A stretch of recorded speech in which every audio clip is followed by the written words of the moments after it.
मित्रों नमस्कार। मित्रों आज एक बार पुनः काशी एक रहस्य की इस श्रृंखला में मैं आप लोगों के साथ काशी के कर्दमेश्वर महादेव के विषय में चर्चा करूंगा, जिस पर प्रकाश डालने के लिए हमारे साथ उपस्थित हैं प्रोफेसर राणा पीवी सिंह जी। गुरुदेव प्रणाम।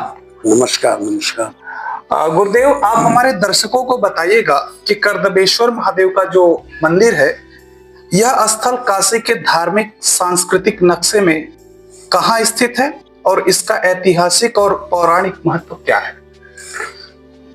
यदि इसको तीन स्तर पर देखा जा सकता है कि कर्दमेश्वर महादेव की स्थिति को तीन रूपों में देखा जा सकता है। जी। एक तो मान्यता ये है कि दक्षिण में यमराज रहते हैं। अच्छा। बड़ा कॉमन है। जी। सामान्यता है कि दक्षिण में हम पैर नहीं करके सोते हैं। जी जी। तो इनकी स्थिति काशी के दक्षिण में है। अच्छा। तो यह एक महत्वपूर्ण बात है कि ऐसा ऋषि जो दक्षिण में है तो वो जो यम विधान की बात है, यम यातना की बात है, उसको रोक रहा है। तो ये जो है लोकल लोग गीत गाती है, कुछ औरतों का हम लोग सर्वे के, तो उसमें ये बात कहती है, पुत्र को ले जाती है, कहते वो आशीर्वाद दो हमके। तो इससे पता चलता है कि कहीं प्राचीन रूप में ये जरूर रहा होगा, क्योंकि ये तो सारा क्षेत्र वन क्षेत्र था। जी। ये भाद्र वन क्षेत्र है, उसके दक्षिण में सन्यासी रहता है। तो इस रूप में एक दूसरी इसके साथ जो जुड़ी हुई बात है, जो हमारे साहित्य पर, हमारे पौराणिक आधार पर है, यद्यपि इसकी और भी व्याख्याएं हैं कि कर्दम को कहा जाता है कि ये कपिल के पिता हैं। तो कपिल जिन्होंने सांख्य दर्शन दिया था, कपिल को ये मानते हैं। जब हम अवतारों की बात करते हैं 16 या 20 24 का चलता है जी। तो उसमें कपिल की बात होती है। जो 10 नामी अखाड़े हैं उसमें एक अखाड़ा ऐसा भी है जिसके मुख्य ऋषि कपिल हैं, और वहाँ कपिल भगवान प्रयोग किया जाता, ऋषि नहीं माना जाता जी। उनको साक्षात विष्णु का अवतार। तो उनके ये पिता हैं। ये बाद में हम आपको फिर इसको जोड़ेंगे कैसे है। तो यह भी एक हो गया कि दक्षिण में होना, यम यातना को रोकना, इसको सामान्य लोगों में, भक्तों में इसकी मानता होना। दूसरा कि कपिल के पिता हैं, तो इतने बड़े जिनको एक ऋषि को अवतार माना गया, उनके ये पिता हैं, तो दूसरी मानते हो। अब इसको जरा स्थिति के संदर्भ में आप लें जी, तो ये तो सामान्य मानता हो। स्थिति के रूप में लें तो काशी को जो हम सबसे पहले डिफाइन करते हैं या परिभाषित करते हैं, तो जैसा कि मैंने पहले भी बताया था, काश्यायत काशी, अर्थात जहाँ ये पूरी जो है लाइट का फिनोमेना, प्रकाश की ज्योति चक्राकार हो, उसके भीतर काशी अवस्थित है। तो यह जो है सैद्धांतिक रूप में सही है। प्रयोग में इसका ये हुआ है कि जो पंचकोश यात्रा है वो मूल काशी है। और यही जो है, जो व्यास जी ने किताब अपनी लिखी, तो उसके टाइटल में ये पंचक्रोशात्मक काशी महात्मा। तो वो पंचक्रोशात्मक जो है वो परिनिर्णय करता है कि ये मूल काशी है। तो अब इसमें फिर आता है कि कैसे सीमा तय करें। तो उत्तर में जो है वरणा, दक्षिण में 80, दोनों के संगम में संगमेश्वर महादेव है। और संगमेश्वर महादेव से शुरू होती है यात्रा। तो प्रथम जाके पंचकोशी पर जो यात्रा पड़ती है तो वो है कंदवा। नाम है गांव का नाम कंदवा, वो कर्दम से बिगड़ करके कंदवा हो गया, क्योंकि जितनी वहाँ बस्तियां हैं, जिसको हम लोग आर्कियोलॉजी के दृष्टि से जब देखे तो 300-400 साल से पुरानी कोई भी वहाँ मिट्टी नहीं मिली, जिसका मतलब था कि वो क्षेत्र जो है जंगली क्षेत्र रहा, सन्यासी रहते थे। तो इस तरह से प्रथम वहाँ शुरुआत होती है, जिसको प्रथम निवास कहते हैं। तो यहाँ से उसकी कथा प्रारंभ होती है कि जब हम उस तरह से क्षेत्र को जब निर्धारित करते हैं तो पहला पड़ाव जो है कर्दमेश्वर होता है। तो वहाँ 3 चीजें होनी चाहिए। कहीं भी पड़ाव होगा तो 3 चीजें होनी चाहिए, तीनों वहाँ है। एक तो होना चाहिए कि विशाल काय पोखरा होना चाहिए, तो जो कर्दम कूप के नाम से कुआं भी है, फिर कर्दम तीर्थ के नाम से विशाल काय पोखरा भी है। और दूसरा है कि उसके साथ जुड़ा हुआ मंदिर होना चाहिए प्राचीन, तो कर्दमेश्वर का मंदिर है। तीसरी जो बात ये उठती है कि वहाँ कहीं ना कहीं 5 वृक्ष होने चाहिए, जो हमारे सबसे 5 पवित्र माने जाते हैं। आयुर्वेद में उनको हम पंच तत्व के सूचक भी मानते हैं। तो वहाँ 4 तो हैं एक साथ, 4 हैं। अब कहीं से बेल वृक्ष वहाँ नहीं है, तो रहा होगा कालांतर में भी, आज हम कह रहे हैं ना, तो कहीं नष्ट हो गया। तो इससे पता चलता है कि काशी को जो हम कहते हैं कई बार नष्ट हुआ, कई बार फिर बसा, लेकिन कोई भी ऐसी जगह तो नहीं है जहाँ 5 पेड़ हो एक साथ। तो वहाँ 4 तो हैं। तो पेड़ों का होना, जीवन का सूचित करना, फिर जल के होना, मंदिर का होना, तो पूरे को यदि चित्र के माध्यम से देखें तो बड़ा विशिष्ट बना देता है जी। और काशी के कुछ ही ऐसे स्थल होंगे जो उसकी तुलना हम कर सके। तो यह स्थिति के संदर्भ में और पौराणिक लिंग से जुड़ते हुए ये बात चलती है। गुरुदेव, अगला प्रश्न मेरा आपसे रहेगा कि क्या कर्दम ऋषि और इस स्थान का कोई विशिष्ट संबंध है?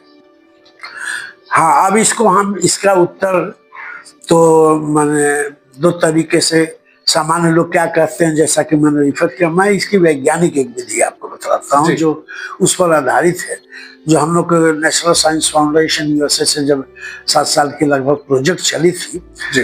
तो उसमें जानकी मॉलविल जो साइंटिस्ट है उन्होंने यही प्रश्न किया था कि ये कुछ न कुछ इसमें ऐसी चीज है जो सामान्य नहीं दिखाई दे रही है।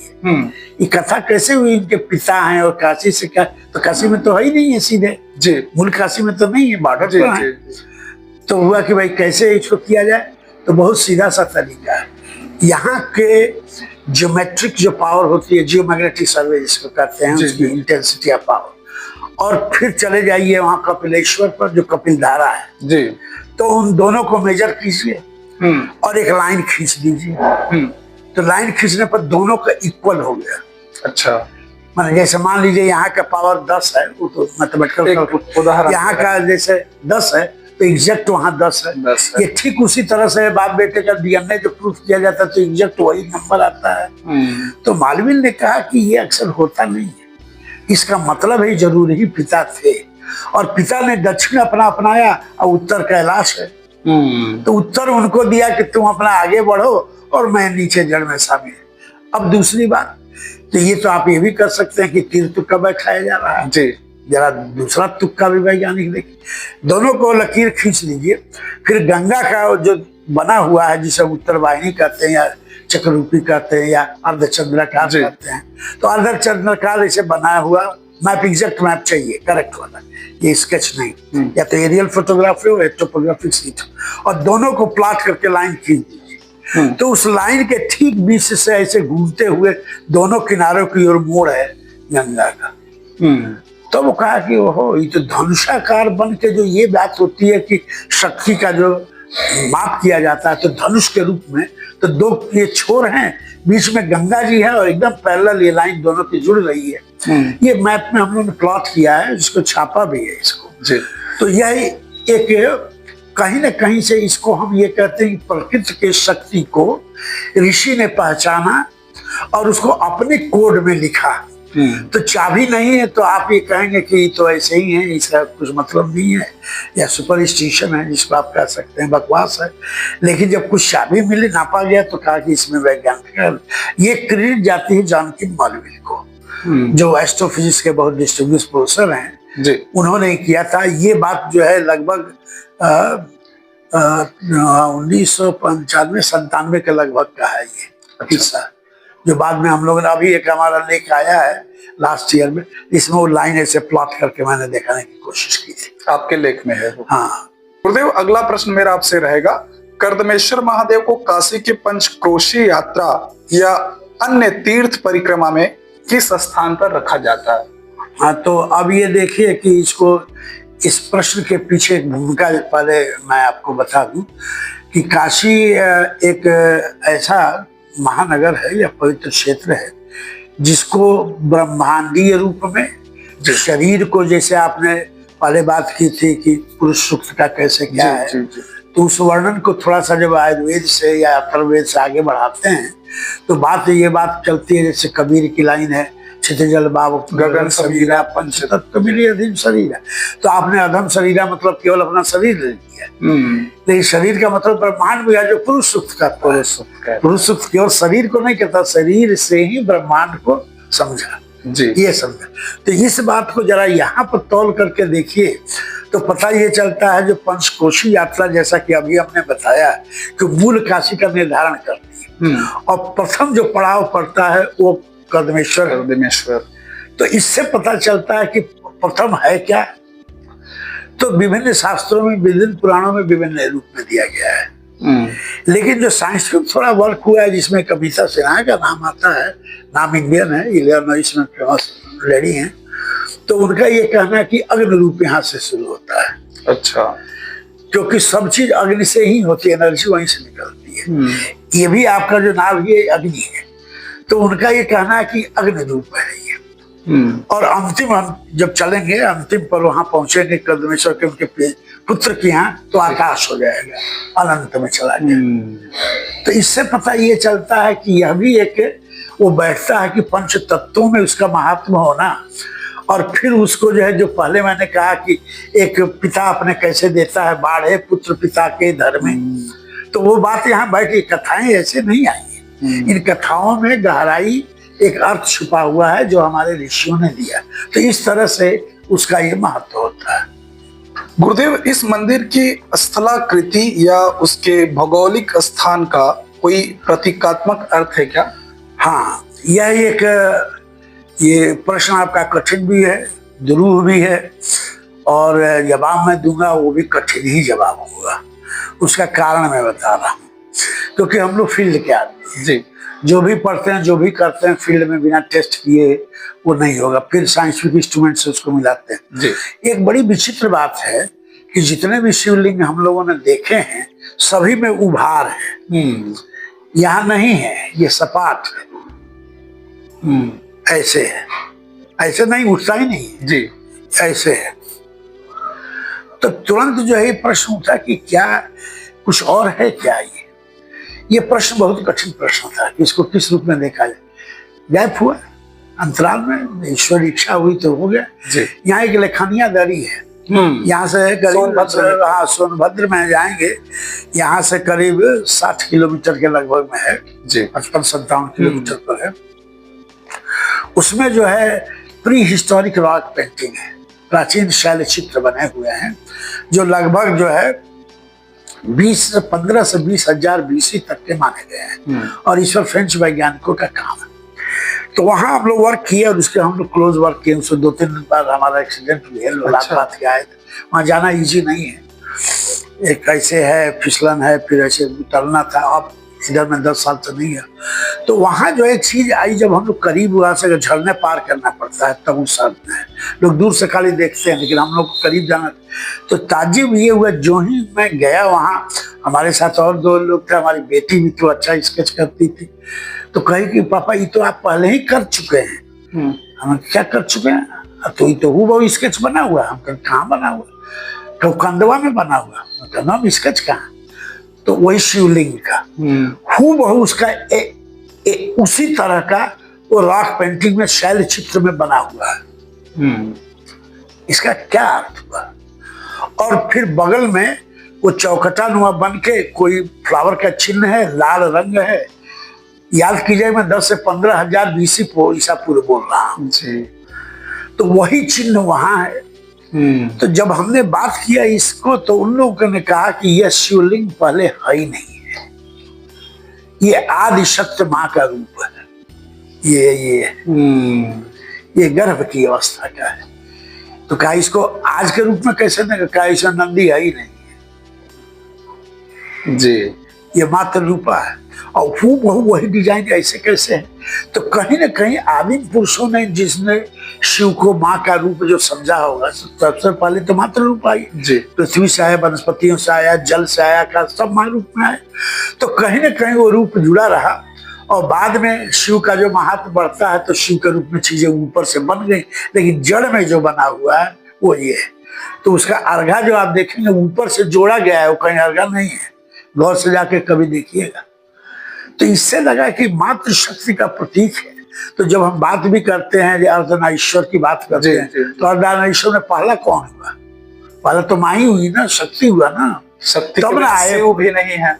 वही ने कहा होता कि ये है ना कि शक्ति के बिना शिव शव हैं, मन मुर्दे हुए हैं जी जी। तो ये कथाएं जो है ऐसे नहीं है कोई बना दिया है, इसके पीछे पूरा इतिहास की एक क्रम और तारतम्यता छिपी है। तो इससे पता चला कि भाई अब इसको जरा सा मिलाया जाए, कैसे अर्थ मिलता है। तो हम लोगों ने कुछ सर्वे किया। जैसे शिवरात्रि के दिन जो है, जब उसको सर्वे किया तो शिवरात्रि के दिन में रेजेस जो आती हैं, सनलाइट की रेजेस जो स्ट्रेट जाती हैं उसमें। तो अब तो आप मंदिर बना हुआ तो आप कहेंगे भीतर कैसे जाते हैं, तो वही ना लेजर बीम सर्वे है भाई। सीधे पता चलेगा भीतर का दीवार का, तुम कोई स्टील का चदरा रखा दो तब भी जाएगी। लेजर बीम को तो आप लोग ने एक्सरे जैसे होता है वही है, तो वो पता चला लीक।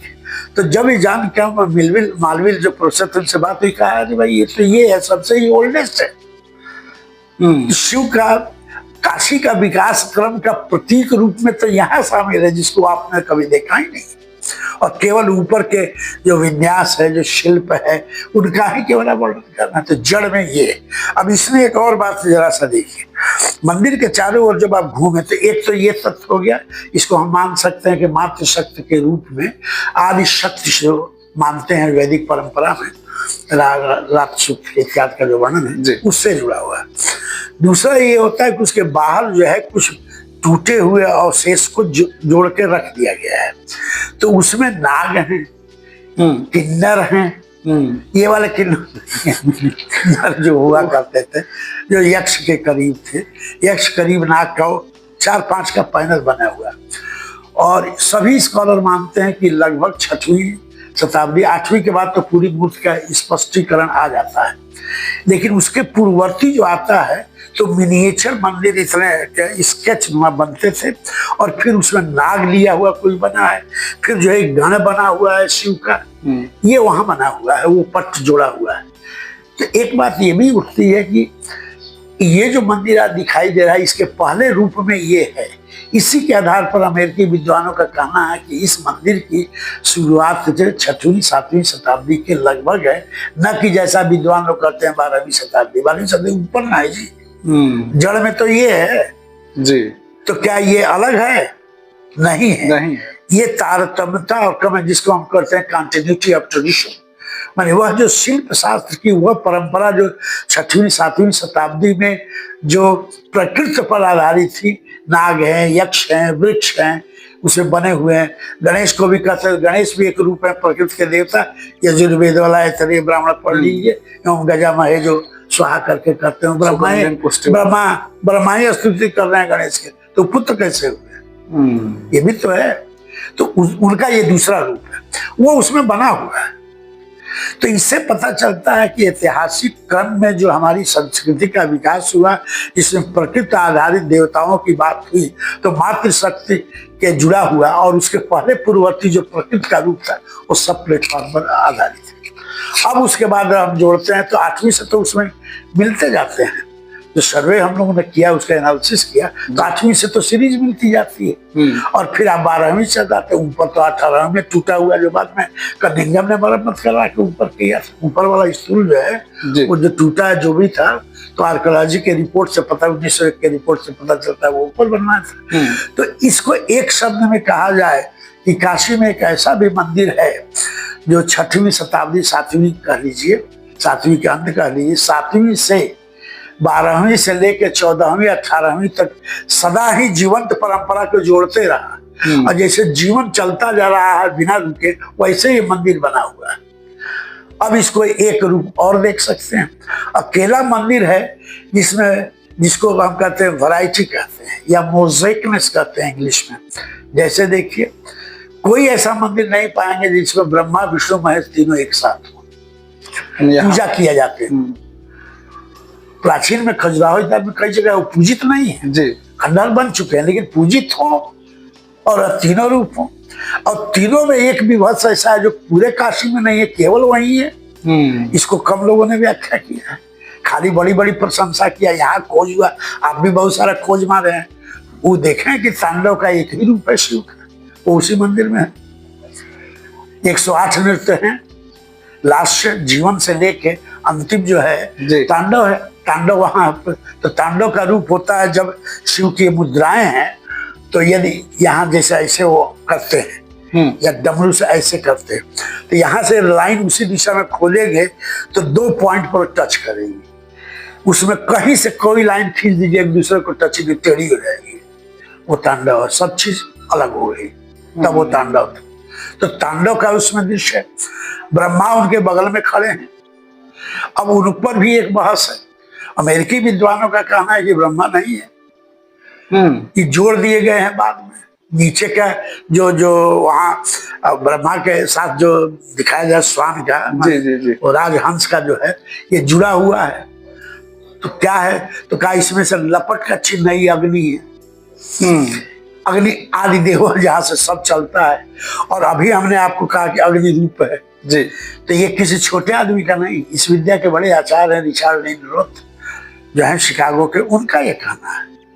वो कैसे भाई, तो पूरा सीढ़ी से चढ़ के माइक्रो से सारा मिलाया उसे, हम साथ थे हम लोग। अच्छा। और यहाँ के दो महान विद्वान दूसरे हैं, तो मिश्रा जी प्रबुद्ध प्रदोष वो भी थे, उनका भी माथा पकड़ लिए कि ऐसा तो हम सोचा ही नहीं थे। अब ठीक उसके दूसरे पोर्शन में देखिए तो विष्णु जो है पूर्ण रूप में है, 8 हाथ है, शंख चक्र गदा सब लिए हुए एकदम साथ में, तो जीवन दे रहे हैं। ब्रह्मा जो है जीवन शुरू करा रहे हैं, और इसको, और ये जो है दोनों ऐसे हैं और बीच में ऊंचे उठे हुए हैं। शिव ऊंचे तांडव की ये ट्रायंगल बन रहा है। हाँ, त्रिमूर्ति का ट्रायंगल ऐसे बन रहा है। तो अब जब देखिए तो ये तो आज केवल 3 देवता हुए, अब और ज्यादा चलिए, और कोई भी नहीं पड़ा कि शिव के मंदिर में जो है ये रेवती भी हो और बलराम भी हो उसमें है, और अद्भुत रूप में है। शेषनाग के अवतार माने जाते थे जी, तो उनके 5 फन हैं, खड़े हैं, हलधर हैं, हल लिए हुए हैं, ऐसे टेढ़े हैं, हल चलाने जा रहे हैं, और रेवती ऐसे उनके बगल में जुड़ी हुई है, और कमंडल ली हुई, तो रेवती जल ली हुई जो सिंचाई की देवता है, बारिश की देवी हैं वो ली हुई है। तो एक ही ओर जहां आप इस तरह से तीनों रूप में ये समझ रहे हैं, दूसरी ओर ऐसा ले तो ये भी एक रूप देखिए कि ये जो कृषि प्रधान क्षेत्र था तो उसको पूरा रिप्रेजेंट कर रहे हैं। अब आदि रूप पर चले आइए, शिव का प्रथम आदि रूप क्या है, अर्धनारीश्वर है जी, उसमें अद्भुत मूर्ति है। मेरे एकदम अस्थम लगता है, देखिए तो माँ का असर उठ रहा है, और दूसरे एकदम छाती चौड़ी जब विकराल, और पूरी की पूरी 2.5-3 फीट 4 फीट के लगभग मूर्ति है वो ऊपर। लेंस से जब लगाएंगे तो पूरा उभर के आती है। तो ये भी है।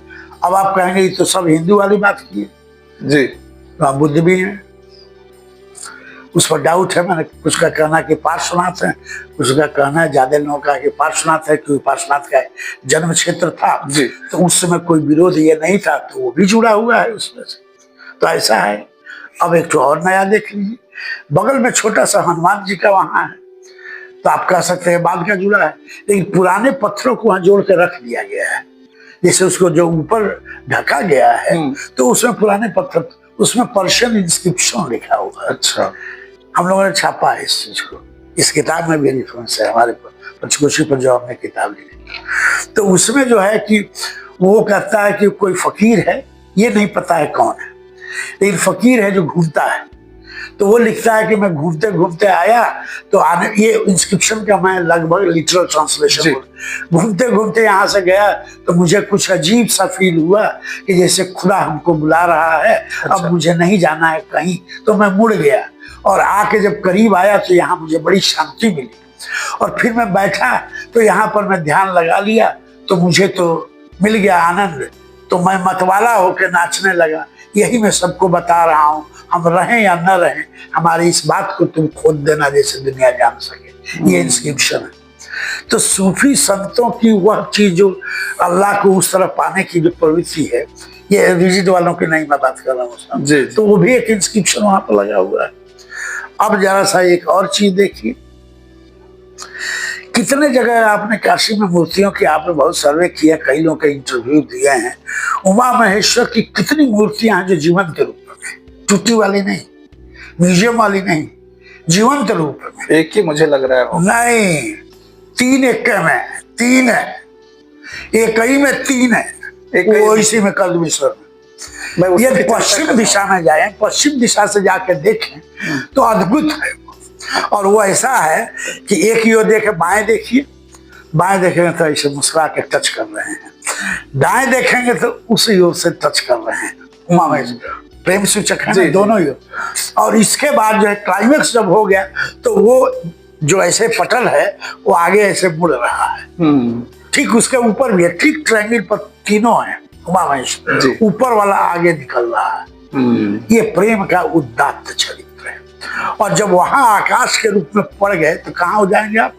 खत्म जी, गिर गए। तो नीचे क्या है? योगेश्वर बैठे हुए, छोटी सी मूर्ति।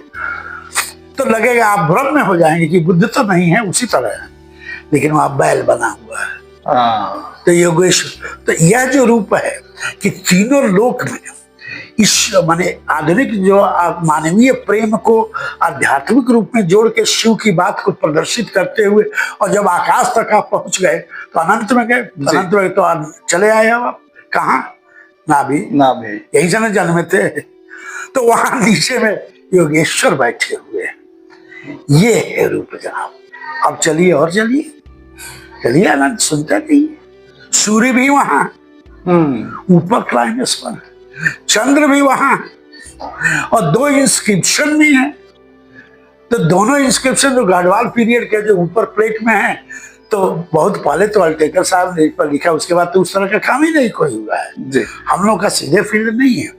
तो उसमें जो है एक चिन्ह बनता है इनका, जो क्या ना, गोविंद चंद्र देव जी का जी।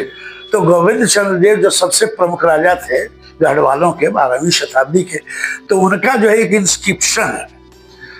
तो वो जहां कहीं भी अपने को पूर्ण आस्था से जुड़ते थे वहां दस्तखत होती थी। अच्छा। तो उसमें काट के किया जाता था। और उस समय उनको जो माना गया, लोगों ने जो माना उनको केवल राजा नहीं माना, उनको विष्णु का अवतार माना, और उनकी पूजा की गई कि आप माधव हैं। तो वो सिग्नेचर इंस्क्रिप्शन लगा हुआ है माधव नीचे पिलर में, आगे गेट में जी। अब आप कहिए कि शिव मंदिर है, यही काशी। अभी कहाँ, अभी तो 2 ठो और सुनिए, अभी बहुत सारा है। गेट पर चलिए, गेट पर चलिए, आंखें खोलना पड़ेगा, यहाँ फोड़ना पड़ेगा तीसरा वो, तब वो पता चलेगा। इसे तो आप ऊपर आते जाते रहिए। गेट पर जाएंगे तो 2 रूप है माँ के, लिक्विड माने द्रव रूप में 2 रूप है, गंगा और जमुना। गंगा जो है, इनको हम सफेद धवल कहते हैं, उसमें सब समाहित हो जाते हैं। ठीक हूबहू जो प्रयाग में है। जमुना जी कहीं उठ नाव से जाइए तो हल्का जो है नीलापन लिए हुए हैं, हल्का हरापन है। और जब गंगा जी की यहाँ आप जाते हैं, जहाँ त्रिवेणी जिसको कहते हैं संगम, आगे बढ़ के देखिए गायब हो गए। जबकि वहां की चौड़ाई, पानी का वॉल्यूम किसका अधिक है? गंगा का नहीं है, जमुना जी का है जी। आगे नदी का नाम क्या है? गंगा जी। तो प्राकृतिक हुआ तब ना ऋषियों ने नाम दिया, ऐसे नहीं ले दिया कि बड़ी बात है, उसी में समाहित हो गई। अब इसी का दूसरा भी एक रूप देख लीजिए। तब मैं कर्मेश्वर का बताता हूँ। चले जाइए वहां पर उत्तराखंड में, जहाँ से मिलती हैं भागीरथी, अलकनंदा जहाँ मिलती हैं देवप्रयाग जी। फोटो देखिए, हमारे लेख में देखिए, हमारे 2-3 लेखों में वो छपा हुआ है। अच्छा। एरियल फोटोग्राफ उसका। तो दोनों ऐसे आके मिल रही हूँ, वो लगता है कि सचमुच देव प्रयाग है, प्रयागराज।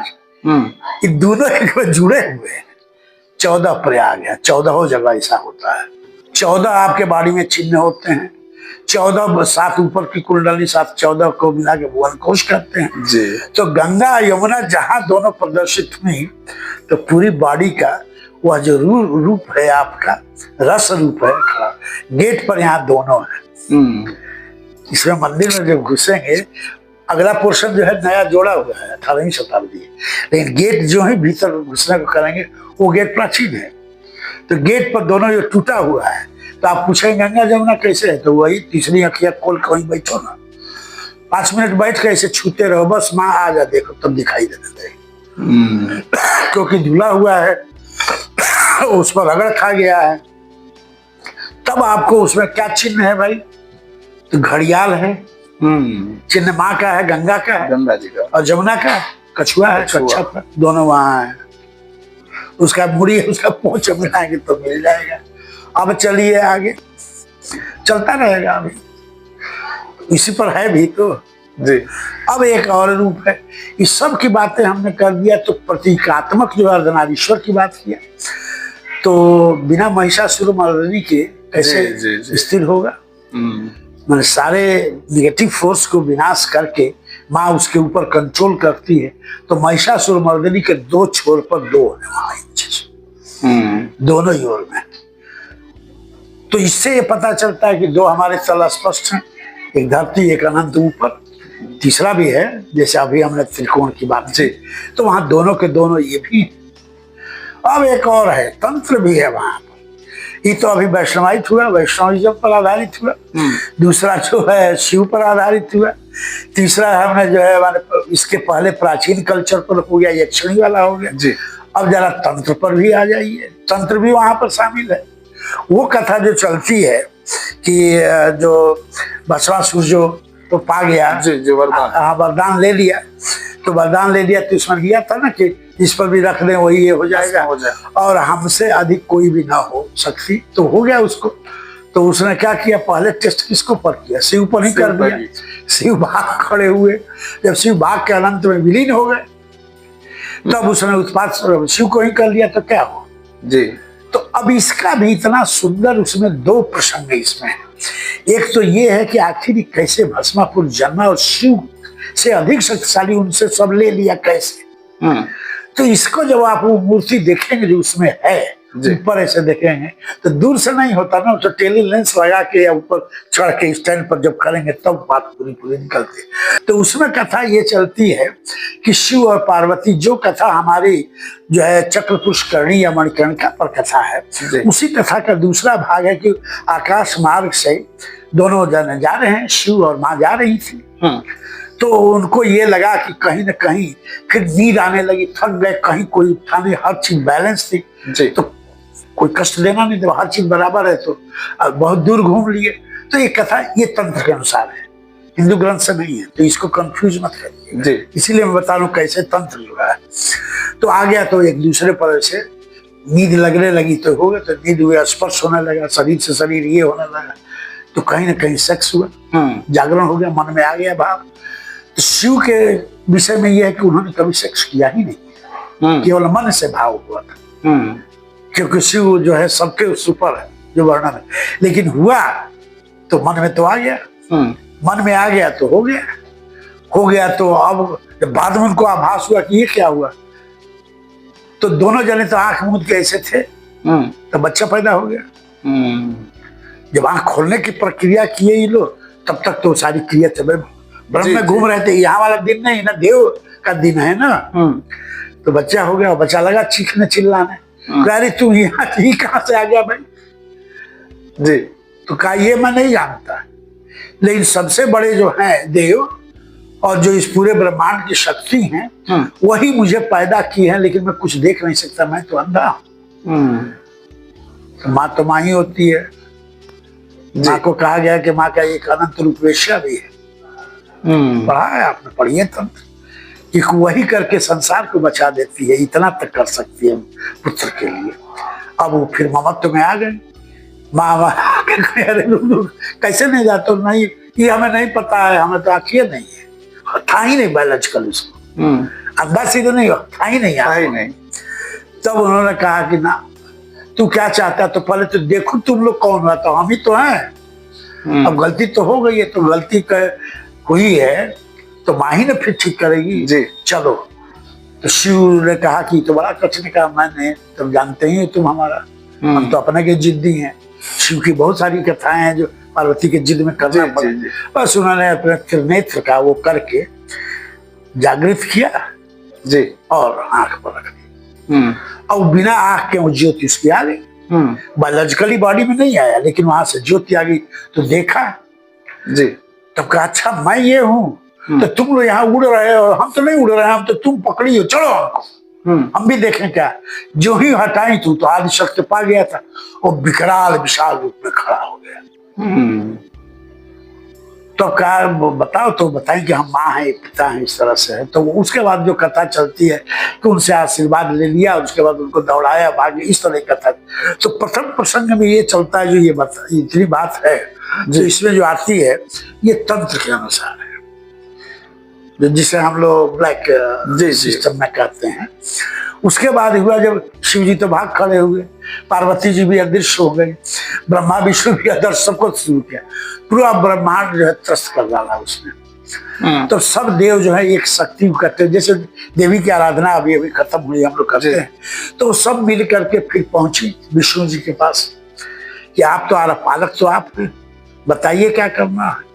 तो क्या करना तो तब होगा कि उसकी कौन सी ऐसी कमी जो है दी गई थी ग्रांट में, उसको जोड़कर किया जाए तब ये बढ़ेगा। तो जो कहा था ना कि हम अमोघ हैं, किसी तरह नहीं मर सकते, तो उसमें जो माँ ने वो उसको वरदान दिया था, वो शर्त दी थी कि जिस दिन स्वयं तुम अपनी माँ से संभोग करने की स्थिति में जो ही प्रयत्न करोगे उसी समय तुम मार डाले जाओगे। तो कहा तो बहुत अच्छा, ही कभी हो ही नहीं सकता, प्रकृति में कहीं हो ही नहीं सकता। तो यही वीकनेस थी उसकी जी। तो विष्णु भगवान ने कहा कि बस अब अभी कैसे होगा हम नहीं कर सकते, ये याद डला रहा हूं मैं। तब शिव जी ने, फिर ब्रह्मा ने, विष्णु ने स्तुति किया कि आप अपने शक्ति रूप में ऊपर हैं। पार्वती तो उनकी पत्नी के रूप में है, लेकिन महाशक्ति आप उसमें होइए। कहा नहीं, अब हम अपने बच्चे को तो नहीं मार सकते। कहने बच्चे को कैसे मारना है, रूप बदल देना है। तब जो है, अब यहाँ हर वक्त ध्यान दीजिए कि ये तंत्र से है, ये कथा सीधे आपके विषय नहीं, तंत्र शास्त्रों से, आगम शास्त्र में थी। तो उन्होंने एक सुंदरी का रूप बनाया, खूब सेक्सी और हर तरह से जो किसी को अट्रैक्ट करे पुरुष को, और बांसुरी बजाते हुए जैस्मिन का जो है बगीचा है, उधर जो है घूमने लगी, सुगंध निकल रही है। तो कहीं उसको लगा भनक, तो दौड़े हुए आया, तो देखा ऐसी सुंदरी, कहा जल्दी आ भाई, हमारे ब्रह्मा विष्णु सबको मैं भाग खड़ा हुआ, आओ हमारे साथ सुख भोगो, सब कुछ रहो, हमसे बलवान तो कोई नहीं है। तो कहा नहीं। फिर वही कथा मिलाई गई, मोहिनी वाली कथा से विष्णु से इसको सब कच्छ कथा चलती है। तो कहा नहीं, हमारे में एक प्रण है कि जो हमसे बलात्कार करके करेगा तभी हम उसके साथ रह सकते हैं। हम ये नहीं चाहते, तुमको मना रहे हैं भाई, पर एक कथा चलती है। तो उसके बाद जो हुआ जी, तो वो अटैक किया कि लो तब लो, जो छुआ तो माँ थी हो गई, और जो ये छुई तो जब माँ हुई तो मार नहीं सकती थी। अब तो ममत तो फिर आ गया जी, चीखी अब तो, हे शिव देख लो हमारे साथ ये क्या हो रहा। अब शिव तो ध्यान में थे, टूटा ध्यान, बस वो विचित्र रूप में त्रिशूल लिए हुए सारी शक्ति अपनी लगा के जो है उसको काट करके खून पी के माने भैरव रूप में पकड़े। वो पूरा का पूरा मूर्ति और सब ये जो बातें मैंने की एक एक अंग में वो बना हुआ है। ऐसी दो ही मूर्तियां हैं पूरे उत्तर भारत में। तो आप तो बड़े बड़े विशेषज्ञों से मिले हैं, ये भी तो बताएं कहाँ है। वो सारनाथ में है जी, जिसको मारुति जी ने बताया था कि पूरा वो अभी विकसित नहीं है, ये पूर्ण विकसित है। अंतर ये है कि वो जो है लगभग 3 मीटर की है, ये 1 मीटर की लंबाई में, लेकिन ये पूर्ण रूप में। तो ये भी इससे आता चलता है कि उस समय राज्य समाप्त हो रहा था, तो ये कॉपी भले किया गया हो यहाँ से, ये भी हो सकता है, या ये पूर्ववर्ती में यही रहा। तो ये कथा जब चलती है यहाँ, तब इसको आप कहेंगे कि आज इसका क्या मतलब है। तो आज मतलब है शिवरात्रि में, सूर्य ग्रहण में। इधर तो मैं नहीं जानता, मैं 20 साल 25 साल पहले के मैं जानता हूँ लोग आगम को मानने वाले इस तरह के तांत्रिक लोग आते थे, तो आके यहाँ पूजा करते थे। अच्छा। और मुर्गी या कबूतर का अलग दूर से खून चढ़ा के ऐसे छिप के आके वहां के करीब में पूजा करते थे। बुरा है या अच्छा है? बुरा है? नहीं बुरा है। तंत्र भी तो एक विद्या थी, तो तंत्र भी तो शिव का ही तंत्र है, शिव भी जुड़े हैं हमसे। तो ब्रह्मा जुड़ सकते हैं, विष्णु जुड़ सकते हैं, माँ जुड़ सकती है, रेवती जुड़ सकते हैं, अभी तो एक तो अभी बाकी है बासुकी, तो वो भी तो तंत्र वाले क्यों नहीं भाई? वो कहाँ अलग है भाई? सनातन में तो सभी है, सनातन भी जुड़ गए, तो वो करते थे। लेकिन कालांतर में जब ये प्रभाव और समाज का ये है कि अलग है, अब कहीं नहीं है, लेकिन है। ठीक इसके पहले एक उदाहरण दे देता हूँ। जैसे दुर्गा जी हैं, अपनी दुर्गा जी दुर्गा कुंड पर बलि होती है कि नहीं होती है? होती है। कब होती है देखें आप? आपको देखे तो नहीं, अब हम देखे हैं।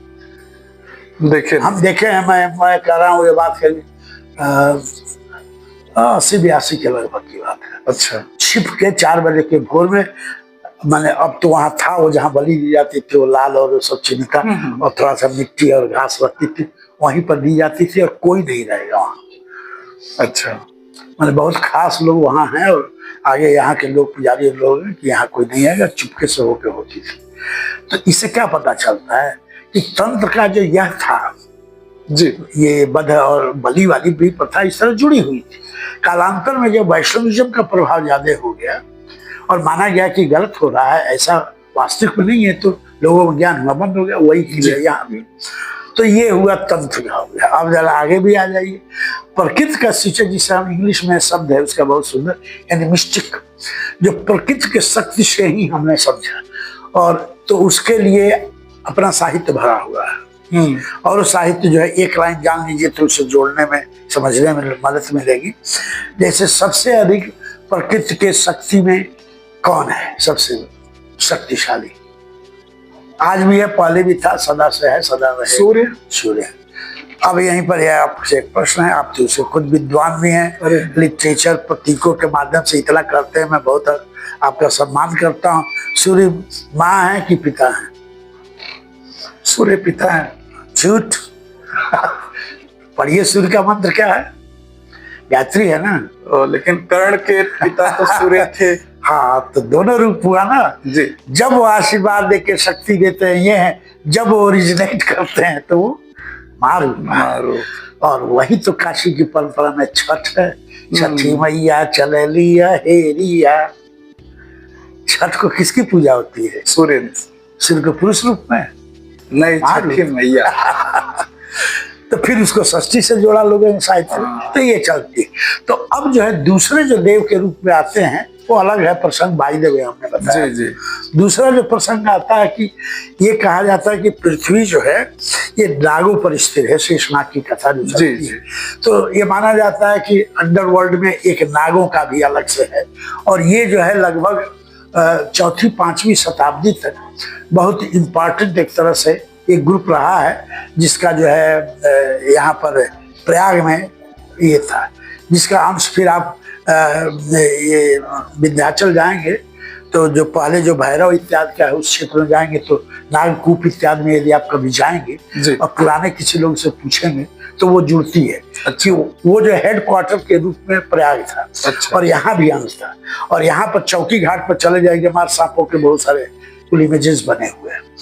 तो उनमें जो उनका जो राज करते थे, जो पृथ्वी का संतुलन करते थे, वो शेषनाग थे। तो हो सकता है वो प्राइम मिनिस्टर हो, चीफ सेक्रेटरी हो सकता है, होम मिनिस्टर हो, लेकिन राजा कौन था? शेषनाग को राजा शब्द तो कभी कहा ही नहीं गया, तो इसका मतलब राजा तो थे नहीं। जी। राजा किसको कहा गया है? वासुकी को। अब वो वासुकी बने हुए हैं वहां। तो जो है सुंदर कन्याएं जो है, नीचे सर्प हैं, ऊपर स्तुति कर रही हैं, 3 कन्याएं, और वासुकी नाग के रूप में ऐसे निकल के, पुरुष के रूप में सिर निकल रहा है, शेष जो है उसमें बना हुआ है। तो प्रकृति का वह सूचक जिसे इंग्लिश में एनिमिस्टिक या प्रकृति जन्य या प्रकृति से निकला हुआ सबसे पहले धर्म का जो आधार था वो नाग के बेस पर चलता है, वो भी उसमें बना हुआ है। अब ये बताइए कि क्या ये शिव मंदिर है? ये काशी है, इसमें समष्टि। शिव मंदिर में इसमें काशी है, पूरे काशी के रूप में। शिव तो एक रूप है, ब्रह्मांडीय रूप है, जिसमें सब समाहित है। जी। ठीक वही है जैसे गीता में 11वें मंडल में जो कृष्ण कहते हैं कि मैं ही सब कुछ हूँ, मुझी में देखो सब कुछ है। तो ये देखना है, यदि गीता का वो है 11वां समझ जो है ब्रह्मांड पुरुष का रूप देखना है तो वही ना कलमेश्वर है। तो नजर खोलोगे तब ना दिखाई देगा। चश्मा का बदलो जरा, तीसरा खोलो तब ना होगा। हृदय खोलो, मन खोलो और आंख खोलो, तीनों खोलोगे तब ये सब दिखाई देगा। कौन नहीं है जरा बता दीजिए? सब है, सब है उसमें। जी। अब नीचे एक और इसमें बात होती है, नीचे देखिएगा तो ऐसे सीधे प्लेट है। ये सबसे पहले मंदिर का आधार शुरू होता है। तो कोई डिजाइन आती होती है, चौकोर हुआ, त्रिकोण हुआ, जी, सर्किल हुआ, यही 3 बनते हैं। गुणा कर दीजिए 108 हो जाए। गुणा करेंगे 3 × 4 × 9 तो 108 हो जाए। यही पहले डिजाइन, इसको कॉस्मोग्राम कहा प्रिंसिप ने, कि हमारे मंदिर जो है ऐसे नहीं है, इसके भीतर पूरा एस्ट्रोनॉमिकल सिद्धांत आधारित है। तो इसको जो है, आज कंप्यूटर का युग है जी, अब तो एआई आ गया है, उसमें नीचे के मॉडल के ऊपर से सारा फोटोग्राफी से उड़ा के तब देखिए तो तीनों उसमें शामिल है। चक्र है, ट्रायंगल है और स्क्वायर है, वर्ग है। ये जड़ में है। तब 12वीं शताब्दी कहाँ होगा, तो ऐसे ही 6वीं शताब्दी 7वीं आ गया। और यक्ष वाली जो हमने बात किया वो दुनिया, अब उसके ऊपर तब आप पाएंगे लोटस, कमल दल का पाएंगे, पूरा नहीं खुला है जी, खुल रहा है। और उसमें एक पिंड दिखाई देगा, नीचे का डिजाइन जरा आंख खोलिए ऐसे करिए तब दिखाई देगा। ये प्राथमिक चरण है जब लक्ष्मी की या जीवन की, मनुष्य के लिए धन की बात की जो बात होती है, ऊपर में आता है तो गजलक्ष्मी और ये सब हुआ, तो ऊपर तो सारी डिजाइन हो गए, नीचे जड़ में 3 लेयर, तब वो आता है सारा विकास का जी। तो और कहाँ कोई मंदिर है ऐसा? हम लोग का कहना है, जो हम लोग का जो अल्प ज्ञान है या जो हमने गुरुओं से सीखा है उनकी मैं बात कर रहा हूं, मेरी कोई बात इसमें नहीं है। तो 2 ही ऐसे मंदिर रहे हैं आसपास, एक लरबक में है जो यहाँ से 35 किलोमीटर दूर है। उसकी कुछ चीजें इससे भी यूनिक है, अच्छा, लेकिन सब टूट के खंडित हो गई हैं। बीच में सीमेंट से जोड़ दिया, ये दिया। किरीट जाति एएसआई की जो यूपी शाखा थी, सुभाष यादव जो उसमें थे, उन्होंने बहुत प्रयास करके उसको बचाया, कुछ किया, लेकिन दोनों को मिलाया हम लोगों ने डिजाइन, तो वो 30-40% खराब हो गई सब, टूट-टाट के बाद में लोगों ने ऐसे ही जोड़ दिया। इसमें नहीं हुआ। गुरुदेव, मेरा अगला प्रश्न आपसे रहेगा कि यहाँ के प्राकृतिक जल स्रोत जैसे कुंड आदि का धार्मिक और सांस्कृतिक अर्थ क्या है? हाँ, तो अब इसको 2 शब्दों से ले। ऋग्वेद के एक ऋचा से जो मैं आज ही लिख रहा था जी, तो जो ये हमारी कहावत है कि जल ही जीवन है जी, तो एक ऋचा में, ये सतपथ ब्राह्मण की ऋचा से है जो आज हम मानी काम कर रहे थे, तो उसमें दिया है कि जल से ही सब है। ठीक है, तरह के इतिहास में अग्नि को माना गया है, लेकिन मनुष्य के सीधे जीवन से जोड़िए तो जल से ही है जी। और उसमें जो वर्णन आता है कि ऋषि ने जल दिया, अग्नि को दिया तो शांत हुए, इनको दिया तो शांत हुए, ये तो जल क्यों ही प्रधानता है।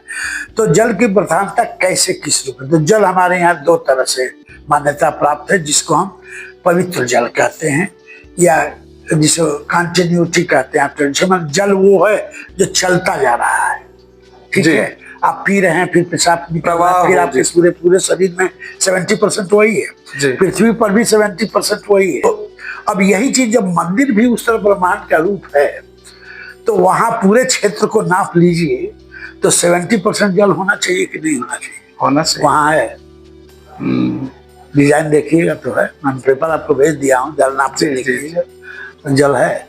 अब यहाँ 2 होगा कि जल जब तक प्रवाहित नहीं होगा वो पुण्यदायी नहीं होगा, वो पवित्र नहीं माना जाएगा। तो काशी कुंडों का शहर रहा है, इसलिए 54 ऐसे कुंडों का ऑलरेडी जो प्रिंसिप ने प्लॉट किया है। दक्षिण में जो था वो ये है करदम, अच्छा। उन्हीं के नाम पर जो माना जाता है, जिसको हम मानते हैं, जो बड़ा वाली पोखरा है, ठीक है, वापी जो वापी बड़े को कहते हैं, खूब छोटे को कहते हैं। तो हम लोगों को मानता है, जब हम याद कर रहे हैं कि 76-77 के लगभग में प्रथम बार हम लोग ये शुरू किए। अच्छा, तो उस समय कहीं से पानी और नहीं था, 2 ही स्रोत थे उसके पानी के। जब भीतर कीचड़ इत्यादि होता था तो लोग उसको साफ कर देते, सूख गया तो खोदते साफ करते, धीरे धीरे पानी रिसना शुरू करता था, तो पानी भर जाता था। और ये ऑलरेडी साइंटिफिकली हाइड्रोलॉजी में यूके चौधरी के लेखों से, रिसर्चेस से सिद्ध हो चुका है। जो गंगा जी में भी पानी आ रहा है, जा रहा है, केवल बर्फ का पिघला नहीं है, 30-40% नीचे के स्रोत से जुड़ा हुआ है। वही स्रोत यहाँ भी था, और जहां जहां ये स्रोत रहे हैं वही वही उस तरह से जोड़ के ऋषियों ने ये धार्मिक परंपरा का केंद्र बनाया। अब उसको कर दिया कि गंगा जी से जुड़िए, गंगा तो सबसे पवित्र माँ है, तो उसको कथा में डाल दिया। कैसे हम किसी को समझाएं कि इसमें जो है कार्तिक पूर्णिमा के दिन नीचे गंगा जी आके उसमें रहती हैं, कहीं जल होता है। बारिश हुआ तो लोगों ने ईंटें, और जब चारों ओर से जब चबूतरे और ये सब बनने लगे तो स्थिर होने लगा, तो वो पानी जो है नीचे से आ रहा है, ऊपर से आ रहा है। गंदगी जो है ऐसे नहीं हुई, गंदगी हमने किया है जी। क्योंकि कई बार यहाँ का सफाई हुआ, महीनों तक एकदम जो है क्रिस्टल क्लियर जैसे चमकता जाता है। अब फिर उधर से गंदगी उसमें डालना शुरू किए, बर्तन धोना शुरू किए, टुकड़ा करना, पैखाना तक में बहवा दिए लोग उसमें, तो ये हो गए। तो जल का जीवन से जुड़ना, और जो भी क्रिया प्रक्षालन की करेंगे, शुद्धता की करेंगे, चढ़ाने की करेंगे जी, तो जल तो लेंगे, तो बिना जल के तो पूर्णाहुत होगी नहीं। तो इस तरह से जल का ये महत्व था। तो आप कह सकते हैं मनुष्य कृत्रिम है, लेकिन मनुष्य ने सीधे नहीं बनाया, मनुष्य पाया, ऋषियों ने पाया और उस जगह पर ही ऐसे जुड़ा और जुड़ करके हो गया। तो उसको मान्यता हो गई, जैसे कार्तिक पूर्णिमा के दिन जाएंगे तो वहां जो है कर्दम कूप शब्द नहीं होगा। हम लोगों पंडितों को देखा, वो गंगा जी का करा रहा है संकल्प। तब लोग कह रहे भाई काहे को गप मार रहे हैं, गप कहाँ मार रहे हैं, तो कार्तिक पूर्णिमा में माँ आती है, नीचे से गंगा जी ना आई है। क्या अर्थ हुआ इसका? अंडरग्राउंड वाटर लिंकेज होता रहा है, ये ऋषियों को पता था, आज कथा रूप में हो गई। आपने तो सब तोड़ दिया जगह जी। पॉपुलेशन का प्रभाव पड़ गया, पॉल्यूशन का प्रभाव पड़ गया, केमिकल्स का प्रभाव पड़ा, तो वो स्रोत सब टूट गए। अदरवाइज जो अपने होते थे। और जो प्रथम जो उसका पेंटिंग और चित्र पाते हैं प्रिंसिप के माध्यम से, उसमें कमल के फूल के राजहंस के हंस वहां बैठे हुए हैं जनाब। ये बताइए, तो कालांतर में समाप्त। तो जल ही जीवन है। तो जल को जीवन के रूप में तभी अध्यात्म या मंदिर की पूजा होगी जब उसकी शुद्धता हो, और उसकी शुद्धता से आप मंदिर में अपने को ले जाएं जी। ते दोनों एक दूसरे के पूरक, अलग नहीं है जी। तो ये उसका ये महत्व है। तो जब हम वहां बात करते हैं तो वहां 7 मंदिर है, 7 पवित्र स्थान के मंदिर तो केवल नहीं कहेंगे, 7 पवित्र है। तो एक ये कर्दम कुंड है, एक कर्दम कूप है, वहीं पर है। तो वहां की पूजा होगी, यहाँ की पूजा होगी। अब यहाँ जो बगल भारती जी के परिवार है, थैंक्स टू दैट फैमिली, कि पहले जब हम बहुत आज से 300 साल पहले जब जाते थे भारती जी यहाँ सेंट्रल ऑफिस में सीनियर कलर थे, अच्छा हमने उनको कथा बताई सब। हमने कहा देवी जी नहीं है, सूर्य है, वहाँ मूर्ति है। अरे वो लोग बहुत स्वागत किए। उसके बाद कई विदेशियों को उन्होंने अपने घर में रखा, अच्छा कि रात में यहाँ आज पूजा होने वाली, तुम लोग रहो, बेटे बेटे वहां रखा कि वो लोग करें। अब कई लोगों ने इस पर रिसर्च किया फिर, तो उसमें था कि जैसे यहाँ का धन्वंतरी कूप का वर्णन है जी, महामृत्युंजय मंदिर के पास जो वर्णन है कि इसमें जो ऋषियों ने वो सब डाला धन्वंतरी के नाम पर, तो इसमें वो जीवनदायिनी शक्ति है। कर्दम कूप की भी उसी तरह सिमिलर कथा है। तो ये दोनों जुड़ रहे हैं। तो जो पूजा होगी शिवरात्रि के दिन पूजा होगी, या जब संकल्प लेके पूजा कराते तब होगी, या जब ग्रहण लगे तब जो पूजा होगी। तो कूप से भी जल निकाला जाएगा 7 बार, 7 चक्र वाला मामला है। तो लोग तो ये नहीं जानते, लेकिन शास्त्रीय विधि से जब मिलाएंगे तो कहेंगे ये है। तो जल को कुंडली चक्र से जोड़ने के लिए 2 कूप हो गए, एक तो कूप हो गया, एक महान कुंड के रूप में हो गया। इस कूप से केवल जो है अर्चना कर रहे हैं, उससे जो है स्नान से लेकर सब कुछ तैयारी कर रहे हैं, पवित्र कर रहे हैं। 2 रूपों में हो गए, दोनों एक दूसरे के एक एंगल पर जुड़े हुए हैं। मेरा अपना विश्वास है कि नीचे इससे दोनों जुड़े हुए थे कभी, क्योंकि जो वर्णन लोगों की कथाओं से अब तो कोई इसमें जीवित नहीं है। तो कहते थे कि ऐसे बारिश होती थी, बाढ़ आता था तो ऐसे ऐसे होता था। वहाँ धतूर के बहुत सारे पेड़ थे, अब तो सब प्लास्टर हो गया, कुछ नहीं। धतूर थे और गुलाब थे, ये दोनों थे। धतूर तो शिव का ही है जी। अब गुलाब है इस तरह पीले वाले है, तो माँ के लिए होता था। अब वो सब वहाँ प्लास्टर हो गया है, वहाँ कुछ और बन चुका है, वो सब नहीं है। तो गणेश भी है। अब वहाँ एक और चीज है, वहाँ सोमेश्वर भी है। सोमेश्वर जो ज्योतिर्लिंग का रिप्लिका वहां पर वहीं पर ठीक उसके। और वो जब कर्दम महात्मा आप देखेंगे लिटरेचर से जब जोड़ेंगे तब उसमें उसका वर्णन है। जो 7 हमने कहा तो अभी तो 3 बताए आपको। एक तो कर्मेश्वर हो गए, कर्दम कुंड हो गया, कर्दम कूप हो गया, जिन्हें ने बताया था। 4 तो बाकी है। तो पीछे जब जाएंगे तो सोमेश्वर है। तो उसका वर्णन है कि ये रिप्लिका है, मिनिएचर है सोमनाथ। प्रथम सोमनाथेश्वर से जो वर्णन आता है, तो जो हम ज्योतिर्लिंग की यात्रा करते हैं तो मिनिएचर में हम वहां कर सकते हैं।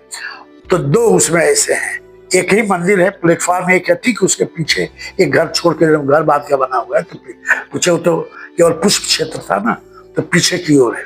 तो वहां जब जाएंगे तो दो चीजें वहां बड़ी अद्भुत है। एक तो सोमनाथेश्वर हो गया जी, ऐसे, और ठीक उसके बगल में सटे हुए, भीतर से भी दोनों जुड़े हुए हैं, लेकिन गेट दो है, भीतर एक ही है दोनों। तो दूसरे में वाले में जब देखेंगे तो दो उसमें मूर्तियां हैं, एक तो नरसिंह की है, हाँ, और वो थोड़ा दांत ऐसे में थोड़ा सा कठोर रूप में है। अब यहीं पर देख लीजिए कि नरसिंह तो दो के मिलन के मानवीय सत्ता का और पार्श्विक सत्ता का, दोनों के रूप में नरसिंह है जी, यही आते हैं, और चौथे अवतार के रूप में भी आते हैं। मूल अवतारों में चौथा तो नरसिंह, पांचवा न वामन हो गए जी। तो वहीं से अब विकास शुरू होकर अंतिम आ रहा है। यदि आप साइंस की डार्विनियन थियोरी को लें तो नरसिंह भी शामिल है, और उसी में हनुमान भी है जिनकी लंबी सी पूंछ से गोल घेरा हुआ है पीछे। अब लीजिए हनुमान भी आ गए। तो हनुमान आप कह सकते हैं रुद्र के अवतार हैं। दूसरा रूप ले लीजिए कि प्रकृति के सबसे चंचल प्राणी को देवत्व के रूप में दर्शाने का भी तो प्रतीक है जी, शक्ति के भी प्रतीक है। और दूसरे अकेले तो देवता हैं जो ब्रह्मचारी माने जाते हैं। एक ही बार माना गया कि गलती से अस्खलित हो गया था, जो कथा चलती है मच्छिंद्र जल में मछली और क्या क्या है, लेकिन वो बाद की कथाएं हैं। लेकिन एकमात्र ऐसे हनुमान का वर्णन आता है कि किसी भी स्त्री को देखा, चाहे वो फतिंगा हो, हथनी हो, सांपनी हो, बकरी हो, गधी हो, तो माँ कहा। जी, ये हनुमान का वर्णन है कि हनुमान का ये चरित्र था। जी, इसलिए जो पहलवान जो करते हैं इसकी पूजा करते हैं, हनुमान जी। कठो अखाड़े हैं यहाँ पर काशी में 84 हैं। तो ये मैं बात कहा कि फिर हनुमान आ गए। तो अब देख लीजिए जो बाकी में कह रहा था आगे, जी, तो शिव स्वयं भी है, शिव रूप में भी आ गए, ज्योतिर्लिंग में सोमेश्वर के रूप में आ गए। सब देवता आ रहे थे यहाँ पर।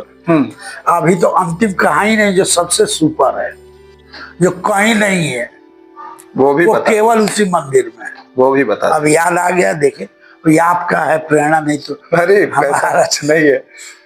ये सतपथ ब्राह्मण को पढ़े, जिस पर हम लोग बहुत पहले लंबा लेख, हमारा कुछ भी नहीं है। हम बार बार जो हम कहें तो हम मतलब हम नहीं, वो गुरुओं का आशीर्वाद, मैं माध्यम। तो उसमें आता है, हमने ये एक बड़े भारी स्कॉलर को लिख के भेजा कि जिस रूप में आप वर्णन किया, नहीं है, डबल लॉरिएट थे, जॉन की इनका नाम था लवेलॉक।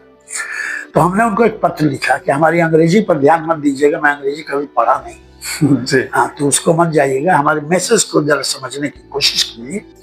आप जो कहते हैं कि 9वीं शताब्दी में ग्रीक के आधार पर किस तरह से पृथ्वी को माँ रूप में लेकर के, और जिसे हम इवोल्यूशनरी थियरी कहते हैं ना, कैसे आदमी जन्मता है और कैसे ईश्वरत्व से आदमी में आया। तो हमने लिखा हमारे यहाँ 5 अवतार हैं, और पांचों डार्विन की थियरी तो 18वें में आई जी। तो सतपथ ब्राह्मण की तो आपने देख दिया है कि 600-700 BC है। तो उसमें वर्णन है कि सबसे पहले कौन आया, मत्स्य आया, सबसे पहले हुआ मत्स्य, मछली, मत्स्य आया। मत्स्य पहला जीव है जो आज एग्जिस्ट कर रहा है, जिसमें फेफड़ा भी है, हृदय भी है, माइंड भी है, और किसी में नहीं है, पूरा नहीं है जी। एकदम जो चाहिए बायोलॉजिकल ग्रोथ में, वो मत्स्य आया। कहाँ से आया? जल से आया, जल से। अब जरा कथा मानो की भी जोड़ लीजिए। प्रलय हो गया, मछलिए समय सब बचा, उसी पर 4 प्रतिबिंब रहे, जो वेद हुए, जो ज्ञान हुआ, तो ईश्वर बचे जी। ये कथा चलती है। तो पहला जो हुआ मत्स्य हुआ, तो जल से ही जीवन, मत्स्य हुआ। दूसरा कौन हुआ? कूर्म हुआ। तो उसकी क्या विशेषता है? वो जल में भी है, थल में भी है। तो जल से निकल के थल पर जा रहा है, लेकिन जल छोड़ा नहीं है जी। जल से निकल के थल पर जा रहा है, तो फिर जल में लौटता रहता है। तो विकास की प्रक्रिया जो चली, जिसे बायोलॉजिकल इवोल्यूशनरी थियरी कहते हैं, माने जैव सिद्धांत के अनुसार जो विकास की क्रिया हुई आदिम से, आदिकाल से, तो मत्स्य हुआ, फिर कूर्म हुआ, उसके बाद क्या हुआ? कूर्म के बाद आपका केवल स्थल पर आया, कौन हुआ? ये शुकर। शुकर कहाँ रहता है? जंगल में रहता है जी। मिट्टी खोदता है, हाँ। जल में पीने के लिए जाता है, जल में रहता नहीं है, कीचड़ में रहेगा, जल में जल में नहीं रहे। अच्छा जल में रह ही नहीं सकता है। तो देखे आप, शुद्ध जल से शुरू हुआ, हाँ। मिट्टी को जोड़ा, फिर उसके बाद जंगल को जोड़ा, और उसके बाद जो है जंगल पर आधारित जीवन शुरू हो रहा है। केवल हवा उससे चल रही है, कुछ खा के चल रहा है, अब जंगल पर आधारित चल रहा है। जब यहाँ तक आ गया तब अब कौन आता है? नरसिंह। नरसिंह आते हैं। नरसिंह जो है अब ये जोड़ रहे हैं जी। अभी आया नहीं है पूरा। तो एक ही और जंगली वाला है मामला जी। जीव है, वो सिंह है, किंग है। और सिंह की सबसे बड़ी क्या खूबी है? सिंह में एक ऐसी शक्ति है जो किसी जीव में नहीं होती, उसी के पास केवल। सिंह ऐसे राजा नहीं बना है ना। जब वो भूखा नहीं होगा कभी भी अटैक करेगा। अच्छा। तभी अटैक करेगा जब पूर्ण रूप से भूखा हो। बिना भूख के अटैक नहीं। और कोई जीव ऐसे करता है, सिंह नहीं करता। इसे कहते हैं बैलेंस ऑफ नेचर। इसको पाश्चात्य में हमारे मित्र थे, अब तो नहीं रहे, जिन्होंने इस पर बहुत कुछ लिखा था, मार्टिन हेग नहीं रहे। उन्होंने दत्तात्रेय को, शिव को, इस पर साइंटिस्ट, और उन्होंने व्याख्या किया कि इसमें मीनिंग दूसरी छिपी। तो सिंह का रूप जुड़ता है तो राजा के रूप में प्रकृति का कंट्रोलर है, पूरी फैमिली लाइफ लेके रहता है, जीवन भर अपने अधिकार को संभालता है, और नीचे से पुरुष। फिर वो प्रहलाद विचार की पूरी कथा लिखी, तो चौथा हो गया जी। और तब वहां से जन्म होता है जिसे कहते हैं प्राइमर्डियल मैन। ये है सतपथ ब्राह्मण। तो इसको कैसे सिद्ध करेंगे? है काशी में कोई चीज सिद्ध करने वाला? बोलिए, आप घूमते हैं, बताइए, आपसे प्रश्न। काशी में कर्दमेश्वर महादेव। कर्दमेश्वर महादेव में ही वो प्लेट है जी। जिसमें पांचों बने हुए हैं। वो किधर उधर रहा होगा, बाद में हटा के वो बिच्छू राग और एक लिख दिया है, शिव का लिया, विरूपाक्ष का, जो भी है चाहे नहीं है प्लेट, लेकिन जल्द है। और पहले उसको लोकल देवियों के रूप में कथा कहते थे। ये 77-78 की बात है, जब हम भारती जी को कथा बताए, उनके घर भरा के सुना, बड़ी हमारे लोग स्वागत की। कभी भी जाते थे, अभी 5-6 साल पहले गए, भारती जी दो तो नहीं रहे, उनका यंग लड़का कुछ ऐसे, तो पूछा आप वो राणा जी हैं जो पिताजी को बताते थे? हमने कहा हाँ। तो कहा सर एक प्रार्थना है से हमारे घर में आपकी बड़ी चर्चा होती है, हमारे जल पी लीजिए। Imagine this. और उन्होंने फिर सेवा करके सबको बताया। तो ये है। तो अब बताइए, पूरे इवोल्यूशनरी थियरी आपने देख लिया जी। हमारे जो मुख्य देव हो सकते हैं एक दूसरे से मिलके एक में होते हैं, तंत्र भी इसमें आ गया, सूफीज्म भी आ गया, वानर प्रकृति को हनुमान जी भी आ गए, यक्ष यक्षिणी भी आ गए, नाग भी आ गए, किन्नर भी है। तो काशी यही ना है जी। तो स्वयं में जो आपने बहुत ही अच्छा कहा, आपको बहुत बहुत नमस्कार और आभार कि आपने कहा वो स्वयं ही काशी है, वो मंदिर ही काशी जी। और उसको जिसने नहीं देखा तो काशी क्या देखा? तो वही है ये। गुरुदेव, मेरा अगला प्रश्न आपसे रहेगा कि क्या सरकार या किसी संस्था द्वारा इस स्थल के संरक्षण या प्रचार प्रसार की कोई पहल की गई? हाँ, ये जो है 1956 में जी। इसके पहले कनिंघम में 1901 के रिपोर्ट में आर्कियोलॉजिकल सर्वे ऑफ इंडिया के जो एक तरह से फादर माने जाते हैं जी। तो निगेटिव कुछ चीजें होगी, उससे मेरा मतलब नहीं, मैं केवल पॉजिटिव करते हैं। उनको मान्यता है कि उनमें बुद्ध की आत्मा थी, और जो कुछ आज बचा हुआ है प्राचीन, उसमें सबसे अधिक योगदान एक व्यक्ति का है। कर्दमेश्वर में भी उनका ये योगदान है कि ऊपर की चीजों को मरम्मत कराना और जोड़ना, और इसको ASI मॉन्यूमेंट घोषित कर देना। लीगल ASI के मॉन्यूमेंट है जिसमें पूजा वर्जित। अच्छा। ASI के मॉन्यूमेंट पर आप पूजा नहीं कर सकते, लेकिन कुछ स्थान ऐसे हैं जिसमें ASI का कहना है कि हम धार्मिक क्रिया चलने देंगे, कल्चर डिपार्टमेंट की इंटरफेरेंस है। तो एक अकेला मंदिर, आप बाहर जाएं कोने पर आप देखिएगा ब्लू रंग का एक प्लेट लगा हुआ है गवर्नमेंट का, अंडर दिस स्मारक एक्ट नंबर दिस के अंदर ये स्मारक जो है संरक्षित है, स्मारक है, इसको बचाएं, ये लगा हुआ है। तो चूंकि हम कानून तो सीधे मानते नहीं, अदरवाइज पूजा नहीं हो सकती, लेकिन इतना स्ट्रांग लोगों का फोकलोर में, माने लोक कथाओं और इससे जुड़ा हुआ है, इसलिए ASI ने इंटरफेयर नहीं किया। लेकिन दूसरी ओर ये है कि कहने को तो किया, संरक्षण के अभाव तो है। मारुति जी का लेक्चर अभी हुआ था भारत अध्ययन केंद्र जो चल रहा था काशी में, तो आधी बात कहा कि वो तो बहुत चतुर आदमी है, बहुत हिंदी में बोलते हैं, कुछ नहीं समझ, तो हमारी और क्या को राणा जी समझ रहे हैं तो बोले वहीं पर, ताकि हमारे उनके विचारों में मिलते नहीं होगी, लेकिन वो समझ रहे हैं। तो मैं लोग पूछे थे क्या था, हमने कहा बहुत चतुर है, हम नहीं, हम बक बक बोल लेते हैं। तो उन्होंने एक रिपोर्ट दी थी कि चारों ओर से साड़ी लपेट कर वहाँ शादी का क्या क्या उपक्रम किया गया। तो ऐसे ऐतिहासिक इस तरह के जीवंत काशी के रूप में आप शादी और वहाँ कथा भीतर खुल करके और उसमें जो रंग वंग डाल के ये कर दिए थे। तो उनको धमकी दी गई थी जब रिपोर्ट दैनिक जागरण में आया था। अच्छा, तो उनको धमकी, तो वही इशारे में कह रहे थे। तो वही लोग पूछे वो क्या था, आप बोले हमारे भाई उच्च कलाकार है, स्पष्ट नहीं कहे, हमको इंडिकेट कर दिए कि उनको तो पता ही होगा। तो ये है कि अब ये संरक्षण कौन करे, दोनों ही ओर से। क्या समय समय पर आकर के ESI, चूंकि दिल्ली ESI है, स्टेट द्वारा रख रखाव किया जाता है, सुभाष यादव को क्रेडिट जाती है कि उसकी मैपिंग में, जैसे हम लोगों ने डिजाइन का वर्क किया, सुभाष ने बड़ी हेल्प किया। जब कहा तो वहाँ अपना स्कूटर लिए हुए हाजिर हैं, सर बताएं हमें क्या करना है। मेरे का ऑफिसर इंचार्ज, स्टेट लेवल का ऑफिसर, और खड़ा है हाथ जोड़ के, जब कहिए जैसे कहिए। हमने कहा ये भाई बनवा दो, हम कौन होते ना उनके गुरु, नहीं वो बड़े विनम्र तो नहीं, आस्था से जोड़ के, उसी के कारण गुरुधाम बचा हुआ है। भले आप क्रेडिट दे ना दे जाके जोड़ करके, लेकिन उसने तो इस तरह से संरक्षण पेपर पर तो 56 के एक्ट से है, जो आर्कोलॉजिकल जो नियम कानून है उनके अंदर, लेकिन उसकी रखवाली कौन करेगा जब तक लोकल कोई नहीं करेगा। और हमें ये भाव ये होगा कि केवल हम धार्मिक अनुष्ठान का नहीं है, ये आध्यात्मिक है, ये शिल्प है, ये ज्ञान का केंद्र है, पूरे ब्रह्मांड का रूप है। यह जब समझेंगे तब ना होगा। तो हुआ नहीं। अब इसी का दूसरा रूप देख लीजिए। अब जब जाएं, इधर वाली गली से जाएं, आप बाहर वाले चौड़े रास्ते से, गली वाले से जाके पोखरे से होते बैक से जाइए, तो एक राम जानकी मंदिर बन गया है वहाँ। 20 साल पहले का है, आज का नहीं, 20 साल हो गया। अब वहाँ लोग बैठना उठना इस इलीगल जमीन पर, वो जमीन मंदिर की थी, तो कोई बोलने वाला नहीं था।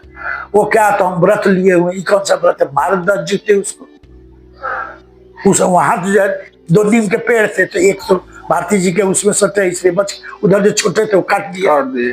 तो वहां तो जरूरत थी बेल लगा देते ना, तो 5 हमारे पेड़ हो जाते, 4 तो हैं पूरे भी हो जाते। वो कभी रहा होगा जरूर, तो उस पर आपने मंदिर बना दिया। अब कैसे आप उसकी सुरक्षा करेंगे, कैसे संरक्षण करेंगे जी? तो लीगल रूप में है, सर्वे के रिपोर्ट के अनुसार है, लेकिन अब दूसरा इसका एक और पक्ष देखिए। आप गौर से जाके देखिएगा, कई जगह जो है बीट करते हैं कौए चील इत्यादि, तो जो बीज गिरा इत्यादि वो उगे, तो वो पत्थर में दरार ऐसे आ जाए, खिसकने लगेंगे।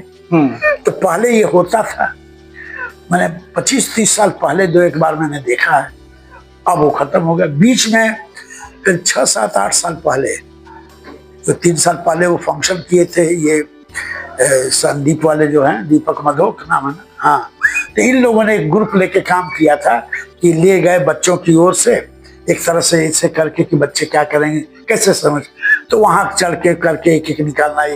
लेकिन इन्होंने अपने को ज्यादा हाईलाइट करके वो बिजनेस के रूप में किया, तो गांव वाले वो सब लोगों ने विरोध किया। उसके बाद तो मैंने, ये 8 साल पहले की बात है, तो अब तो 8 साल में बहुत सारे और पौधे निकले होंगे, तो इसका कौन करेगा संरक्षण? कोई नहीं करेगा। फिर आप भीतर ले जा रहे हैं, जैसे सिंदूर है, केमिकल चीजें लगा दे रहे हैं, तो ये खराब हो जाएगा। तो ऐसी कई गलतियां होंगी। सामने देखिए, कल्पना कीजिए कि आप पहुंच रहे हैं गेट पर, पहले घंटी बजाएंगे, मैं आ गया हूँ, मैं आया हूँ, जो हमारी नेगेटिव है माँ क्षमा करो, अनुमति दो। और जब हम जाते हैं तो थैंक यू वेरी मच करते हैं, मैं आपने मुझे आशीर्वाद। जो भीतर घुसेंगे उसकी एक विधि है जो हम कराते थे अपने छात्रों, विदेशी छात्रों से। हम कहते थे पहले एकदम ऐसे करके देखो, तो सीधे गणेश घंटी बजाओ, गणेश बुद्धि के देवता हैं, बुद्धि ठीक। अब मिल गया आशीर्वाद। फिर जाओ, पूजा किए, फिर उठो, बगल में माँ है, भीतर पार्वती की भी मूर्ति है, हनुमान भी है जी, तो गण के रूप में होगा, शक्ति के रूप में। फिर जो है ले लो, फिर निकलो। इतना पोत पात के रगड़ दिया गया, वो पता नहीं चलता कि सुन उनका किधर है। ये कौन करेगा? हम आप करेंगे तो हो गया ना गलती। तो आप जो कह रहे हैं कंजर्वेशन का सिद्धांत है, उसका एक नियम है, maintenance and continuity by the local people. जी, मैंने स्थानीय निवासियों द्वारा उसी आस्था से उसको उसी रूप में रखने के लिए आपकी ओर से प्रयत्न। तो ये तो नहीं हुआ और रोक नहीं सकते आप। रोकेंगे तो झगड़ा शुरू हो गया। अभी जो मारुति जी वाला मैंने आपको केस आई, अब वहां साड़ी लपेट के सजा के आप बाजा बजा रहे हैं जी। अच्छा, दूसरा ये हुआ कि बीच में एक बार, ये घटना काफी पहले की है, हमारे समझ से पता नहीं, हम शुरू देखे थे, मुझे स्पष्ट नहीं याद आ रहा है। हुआ ये कि आगे के जो पत्थर थे पुराने, जो जिसे हम लोग सैंडस्टोन कहते हैं, तो वो जो इस तरह की जो बनती हैं स्लाइड्स का, वो लगाने के शुरू किया। बीच में इंस्क्रिप्शन था, वो सब ढक के नीचे लेयर कर दिया। थैंक्स टू अल्टेकर कि 37 में वो इंस्क्रिप्शन छापे हुए हैं। तो जिसमें पता चलता है कि कैसे जो है गढ़वालों ने आया, क्या दान दिया, क्या क्या। वो एक प्लेट गायब है कि क्या हुआ कोई नहीं जानता। किसकी गलती है ये? लोकल की गलती है ना? लोकल। तो ये जो संरक्षण की जो बात कर रहे हैं, ये इतनी बातें हो रही हैं, आप नहीं समझ सकते कि एक मंदिर को समझ के आप पूरा काशी समझ सकते जी। आज ये होता कहीं पर जो है, इसे जापान में होता, ये यूरोप में होता, तो इस पर 1000 का टिकट लगता, लाइन लगा के बुक कराते हुए टिकट होता ही जी। और यहाँ तो ये तो टूरिज्म में भी नहीं है। तो वो एक तरह से ठीक है, न कोई लोग जाके अंडमान चालू कर देंगे। तो एक तरह से ये ठीक भी है कि नहीं है, उसमें दोनों पक्ष है। नहीं, लेकिन दूसरा ये कि हमारी जागरूकता का पक्ष तो हट गया है ना, वो हमें होना चाहिए। मुझे याद है कि 77 में हम प्रथम बार 78 में गए थे पहली बार। हाँ, तो एक वो पंडित जी मिले, तो सब लोग मर गए, वृद्ध थे। अभी 10-12 साल पहले उनकी डेथ हुई। तो पूछे क्या करते हो बच्चा, ये हो, तो बताया कि हम यहाँ नया लेक्चर आए से क्यों आए हो? हमने कहा ऐसे आए। ये कौन है? उन्होंने कहा ये तो इन्हीं से, इन्होंने प्रेरणा दिया तो हम आए हैं। तो हमारे लिए तो गुरु तुल्यन जी से प्रेरणा दिया कि करो चलो जी। इतने प्रसन्न लोग हुए, पैसे तो कोई सोच ही नहीं सकता कि हमारे यहाँ करा। उसी समय भारती जी से परिचय, तो पता चला कि बेच में काम करते हैं। तो कहे नहीं, आप ऐसे नहीं जा सकते, पूजा पाठ करके यहाँ आएंगे, प्रसाद हमको भी देंगे, हमारी ओर से चढ़ावा लीजिए चलिए। लेकिन यह जागरूकता का जो मैंने उदाहरण दिया, अब समाप्त हो चुका है। अब होता क्या है, आपने कोई मन्नत मानी है, जैसे एक उदाहरण में देता हूँ, मन्नत माने है, क्या मन्नत माने? तो कर्मेश्वर पर खिचड़ी खिलाएंगे। अरे दुष्ट, चारों ओर बैठ गए सब, और वहीं पर खिचड़ी खा रहे हैं, और लोग हाथ जुट गए खा रहे हैं। तो हम लोग भी हुआ थे तो खिचड़ी खिलाना वहां पर नहीं होना चाहिए था, प्रसाद चाहिए था। जो भी है, मैंने कुछ फल हुआ, कुछ ऐसे कुकिंग हुआ, उसको बांटो करो। और वो खिचड़ी खिलाने के क्या मतलब है? तो काशी में खिचड़ी की प्रथा है। अरे काशी में जगह घाट पर न पड़ता है जी, कि ऐसे प्राचीनतम स्थल से दिव्य स्थान पर खिचड़ी खिला रहे हो, तो वो खिलाएंगे तो आप क्यों नहीं खिलाएंगे? तो एक सबसे बड़ा रोग हमारा क्या है? इस रोग का नाम जानते हैं, जिसका कोई इलाज नहीं है। उस रोग का नाम है राजेंद्र बाबू का ही वतन। राजेंद्र प्रसाद जो प्रथम राष्ट्रपति से, उनसे पूछा, जो गुप्ता जी जिसको गुरु मानते थे, गाँव गए तो कहा रे कोई गईले से राजा को दुख सुख बा? तो हाँ, हम बहुत परेशान हैं गुरु जी। क्या परेशान है? तो ऐसा रोग छूटते नहीं है। क्या है, भकंदर हो गई का? ये छपा है उनके जीवनी में, छपा। कहना ना गुरु जी, वो दूसरा रोग है। कौन रोग है? क्या वो कहब तो आप मानन है, क्या बताओ? तो देखा देखी के रोग, वो देखना कैलर तो वो हम करते जाएंगे। कभी भी हम समझने नहीं की कोशिश किए कि हम इसको बेटर क्या करेंगे। देखा देखी का रोग, यही है ना, बहुत बड़ा रोग है ये। क्या इसका कोई इलाज ही नहीं? राजेंद्र बाबू का ही कथन, क्या ये नहीं जी? क्या टूरिज्म, क्या अरे 80 से मिला लीजिए, हाँ, तो करीब लगभग 28-30 साल तो हमने तो चलाया है इस तरह का प्रोग्राम। कदमेश्वर पर 5 घंटा मेरा प्रोग्राम चलता था, 1 दिन का होता था प्रोग्राम। फिर उसके बाद थोड़ा सा दिखा दिए, उधर गए, विंचंडी था, तो फिर गाड़ी से लौटाते। ग्रुप होगा 8, 9, 10 तक का। अब पहले स्लाइड दिखा चुके थे, एक दिन पहले पूरा स्लाइड दिखा चुके हैं, बता चुके हैं बातें, गए और एक टास्क देते थे क्योंकि स्टूडेंट और रिसर्च टीम आती थी। टूरिज्म सब का कोई मतलब नहीं, कोई टूर गाइड एजेंसी बुक करा रही लेकिन गाइड फाइड नहीं रहेगा उसमें 2-4 लोग गाइड ऐसे थे जो जानते थे, गुरु जी आज्ञा दे दिए, साथ रहेंगे कुछ सीख लेंगे नए ढंग से। तो बात अभी भी आज है लोग जो हमको सम्मान देता नहीं, गुरु जी आए और भागे, वो वाला भी जरा बताए, हम क्या बताएं तो आप लोग। तो उसमें होता क्या था कि जो कथाएं अभी हम आपको ये बताए, जब धीरे धीरे वो करते थे तो एक टास्क दिया जाता है कि शाम को आपको लिखना है, असाइनमेंट जिसे हम कहते हैं, असाइनमेंट देते थे और उस पर हम ग्रेड दिया जाए। इतने लोग उत्साहित रहते थे, सारा के सारा पंचकोशी का कराना, विंध्याचल में ले जाना, वहाँ तंत्र के जो है गौरी शंकर बाबा से मिलवाना, तंत्र कुल खोपड़ी और मसानों का एक करवाना जो निगेटिव रूप में चलेगा प्रचार। तो ये मैंने उदाहरण आपको दिया कि जब इस तरह से होगा, अभी क्या कोई ग्रुप है एक मंदिर को लेकर, एक मंदिर, 10 मंदिर सेलेक्ट करके महामृत्युंजय में मार यज्ञ हो रहा है, बगदार मची हुई है, लेकिन उसका आध्यात्मिक पक्ष को कैसे किया जाए वो भी तो जुड़ा है जी। तो उसमें कुछ लोग आगे आए तो कुछ लोग पढ़ने के लिए तैयार हो जाएंगे। ये नहीं तो हर बार मत कहिए कि हर जगह निगेटिव नहीं, उसको सॉल्व करने की आप कोशिश ही नहीं किए हैं। हम तो 2-4 बार पिटाए हैं। अच्छा, इसी काशी में तो क्या होता है, मुझे से एक बार किसी ने पूछ दिया कि हाँ ये रेफरेंस मिला है कि आप बड़ी बुरी तरह पिटाए थे। हमने कहा हाँ, आप कैसा फील करते हैं? हमने कहा बड़ा मजा आया। कैसे? हमने कहा मैं शंकर पिटाए या तुलसीदास पिटाए तो अब तो कुछ है नहीं है। तो भैरवी यात्रा से मेरा वो निकल गया, तभी तो शक्ति मिली कि मैं करते जा रहा हूँ। मैं नहीं कभी पढ़ा हूँ धर्मशास्त्र, तो इसका मतलब क्या हुआ, कहीं ना कहीं कोई शक्ति मेरे बॉडी पर आशीर्वाद दे रहे। आप ऐसे थोड़ा चले आए, आप ये मत भ्रम में रहिए कैसे चले आए, वो भी कहीं से नहीं, कहीं सिग्नल है कि जाओ बुढ़ा पता नहीं कब क्या करवा लेगा, जाओ जल्दी बिटोर लो। मैं इस रूप में मानता हूँ। तो मेरा कहना है कि शक्ति वहां है, लोग करने वाले भी मिल जाएंगे। जैसे आपने किया, अब 2-1 आदमी के आपके साथ मिल गए, उनको आप दिखाए, प्रयोग के डिजाइन की बात है, वहां के लगे भाई इसका जो है किसी एक दिन ये किया जाए जी, सब लोग चेतना के रूप में सुने और जाने, यही किया जाए। तो ये बातें थी कि तो इसको इस तरह से कंक्लूड कर सकते हैं कि यदि चेतना हो जाए कि अध्यात्म को संस्कृति से अपने धर्म को जोड़कर मुझे प्रतीक के रूप में किसी को बचाना है, यदि काशी की बात की जाए तो हमें पहला काम शुरू कर देना चाहिए कर्दमेश्वर का। संडे, एकादशी, शिवरात्रि, कोई भी ऐसा पर्व चुन लीजिए, साल में 2-3 बार एक वहाँ फंक्शन हो, मीटिंग हो, उस पर डिस्कोर्स हो। सिन्हा जी हैं, मारुति जी के स्पेशलाइजेशन है, वो है, कुछ और नए लोग भी किए हैं।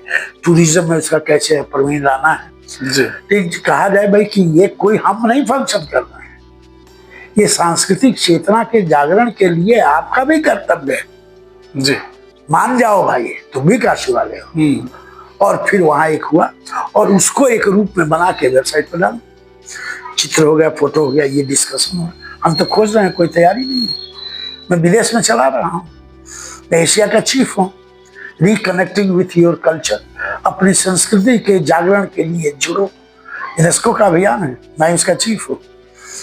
अभी रिपोर्ट लिख रहा हूँ और यहाँ एक स्कूल में ऐसे ही कह दिया, वो लोग तैयार हो गए। WH स्मिथ, अच्छा हाँ, जो वो सिगरा के पीछे है, तो उन्होंने कहा कि कैसे शुरू करें। हम कहा 2 कोई चीज चुन लीजिए। तो मैंने चुन लिया मल्लिकार्जुन जो करीब है जी, संपूर्णानंद नगर जो कॉलोनी है उसके पीछे भीतर टीला पर था, अब तो दखल हो गया, लेकिन टीला है, वो मंदिर है। तो हमने कहा यहाँ से नजदीक है, वॉकिंग है। बच्चों को टास्क दीजिए, बैकग्राउंड दे दीजिए, हमारा लेख में भेज देता हूँ नोट्स। बच्चों को कहीं के अपने ढंग से सोचो कि ये हमारी पुरखों की संपत्ति कैसे बचे, किया जाना बच्चों। मैं एग्जामिनर के रूप में गया, बच्चों का कार्यक्रम देखने उन्होंने बुलाया और देख के मैं दंग था कि कुछ और कार्य इस तरह कर रहे हैं। लोलार का फिर कराया, अच्छा, फिर हमने वहां भेजा कपिल धारा, यहाँ भी ले गए पिकनिक मनाने और बच्चों ने लेख लिखे। उसके बाद हमने उसको MOU करा दिया। उनके एक लड़के को जापान गया, अवार्ड मिला पिछले साल, एग्जीबिशन दिखाया, इसको किया ना जी। DPS है यहाँ पर, हेडक्वार्टर DPS है वहाँ गुड़गांव वाला, उन लोगों ने कांटेक्ट किया, उनके एक मेंबर है हमारे कमेटी में जो उनकी बॉस है। अच्छा। यहाँ लिखा तो जवाब नहीं देते हैं, क्या नाम ले, 2 बार कांटेक्ट किया, आपका सर यहाँ प्रोग्राम होना है। हमने कहा भैया हमें तो कुछ भी नहीं करना, देना न लेना, खाली ले जाओ छोड़ दो, इतने न करना है। और 1 घंटा कम से कम स्लाइड शो करेंगे, जैसे कहोगे तैसे समझें, और बच्चों को तो उसी भाषा में बताएंगे। 3 साल से बतिया रहे हैं, अभी हुआ नहीं है। ये बनारस है, ये बनारस। तो कहीं ना कहीं जो मानसिकता का इसमें प्रश्न है। यदि थोड़ा सा स्कूलों में, जैसे अभी जगत सिंह को लेकर 2-3 स्कूलों में किया उन लोगों ने, प्रदीप नारायण सिंह ने जगत सिंह को लेकर करवाया, कर्मेश्वर को क्यों नहीं होना चाहिए था। बीएचयू में कितने लोग कहते हैं कि बड़ा भारी प्राचीन मंदिर है, जाओ देख लेना। अरे तुम जाओगे कि जाओ जी, क्यों नहीं जाते, तुम क्यों नहीं जाते? तुम्हें नहीं जाना चाहिए। तो ये हमारे एक दर्द है, मुझे लगता है मेरा। अब ये है कि बूढ़ा शेर करेगा क्या, कहीं बोल ही सकता है। आपकी आवाज आप कहीं ऐसे करें, कुछ पहुंचेगी लोगों तक और विचार करेंगे। हम 8 किला को भेजे है ना कर्मेश्वर, और बताइए वो लड़की वहां कर रही थी एमटेक, उसमें जो है एक बार वो मिली किसी संदर्भ में, काशी का कुछ पूछने आई थी, उसी में मैं ये कथा कर, वो इतनी प्रभावित हुई तो कही कि सर इसको हम अपने उनको प्रोजेक्ट करना होता है जी। वो एक पेपर फुल पार्ट होता है, 2 पेपर के इक्वल पार्ट होता है, थीसिस डेवलप करना। कहा सर हम कर सकते हैं, मुझे बिल्कुल करो, आप मदद करेंगे, सर मदद, मेरी जान हाजिर है। हमने उसको बेटी अडॉप्ट कर लिया है। अच्छा। हाँ, उसकी शादी हुई तो वो वाले भी कहे कि वो हमारे गुरु और पिता है, उन्होंने ज्ञान दिया था। अब तो बहुत बड़ी आर्किटेक्ट हो गई, उसकी बड़ी भारी फर्म गुरुग्राम में, गुरुबाग में, या ये गुरुग्राम अब तो नाम हो गया ना, उसमें खोल दी है, अभी आई है, बनारस की है वो। अच्छा। उस पर उसको इंटरनेशनल अवार्ड मिला, वही ज्वाइंट है सोनाली जिसका नाम, पेपर ज्वाइंट है। काम मेन उसका है, मैंने मेरा उसका गाइडेंस फील्ड सब में डिजाइन है ये सब करना, लेकिन मेन थीसिस जो है वो उसकी है। और वो इतनी प्रभावित, अब चूंकि शादी हो गई और डिजाइनिंग में मास्टर है, तो ऐसी डिजाइन कर देती है जैसे ऐसे पर्दा कर देगी तो आपके शकल का पर्दा आने लगा। तो हमने कहा कौन खरीदेगा जी, तो बहुत महंगा होगा। हाँ सर ये सेट हो दुनिया है। से साल में 2-4 काम मिल गया तो 10-20 लाख हो गए। हमने कहा अरे तो गजब टेक्नोलॉजी डेवलप की हो, तो बता रही थी। तो वो मैं बात ये कहना चाहा, तो उसमें फील्ड में गए किए, तो जो रूप आया, कितने लोगों ने वेबसाइट पर है, सैकड़ों लोगों को मैंने भेजा है। आप रेयर जीव हैं, पता नहीं कहाँ से शक्ति मिली कि आप मेरा कर्मेश्वर पर लेके इंटरव्यू कर रहे हैं।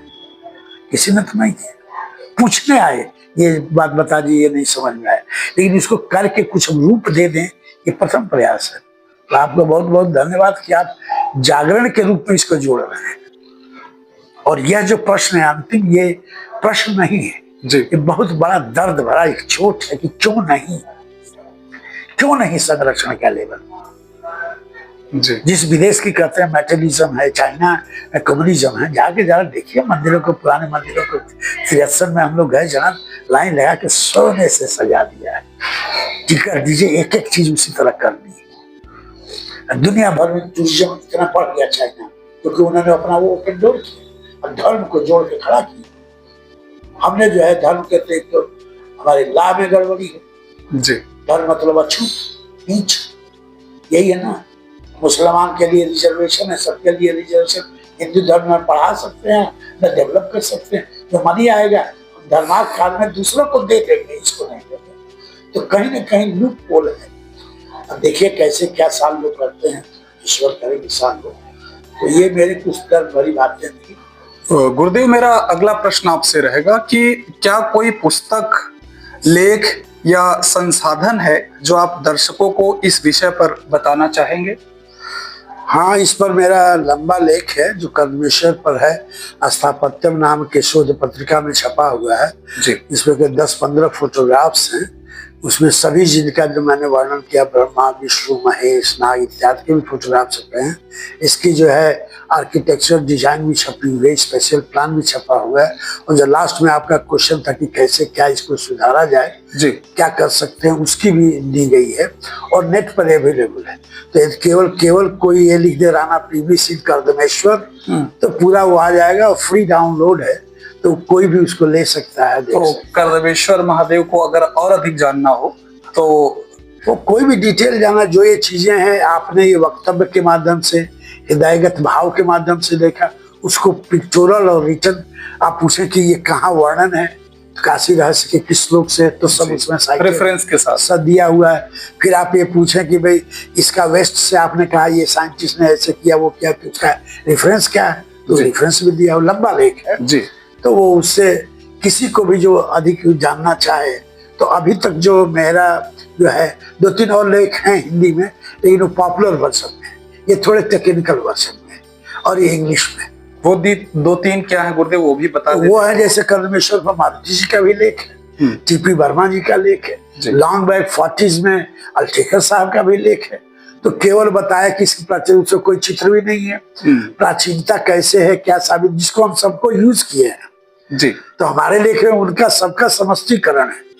तो केवल ओरिजिनलिटी नहीं बल्कि सबको मिला के परोसा गया है इस रूप में। तो उसमें ये सब दिए हुए रेफरेंस है। तो 4-5 ऐसे कुल लेख हैं, सब लेखों का उसमें उदाहरण दिया गया है। धन्यवाद आपको भी बहुत बहुत जिस तरीके से धन्यवाद, आपने मुझे कृतार्थ किया और जो हृदय में मेरे भाव था कि मैं क्या करूं शिव के लिए, तो आपने वो मौका दिया, तो आपको बहुत बहुत कर्दमेश्वर महादेव के लिए जो आपने बताया, निश्चित रूप से आपको सुनकर के दर्शकों की जो अभिलाषा कर्दमेश्वर महादेव जी को लेकर के है वो शांत हो जाएगी।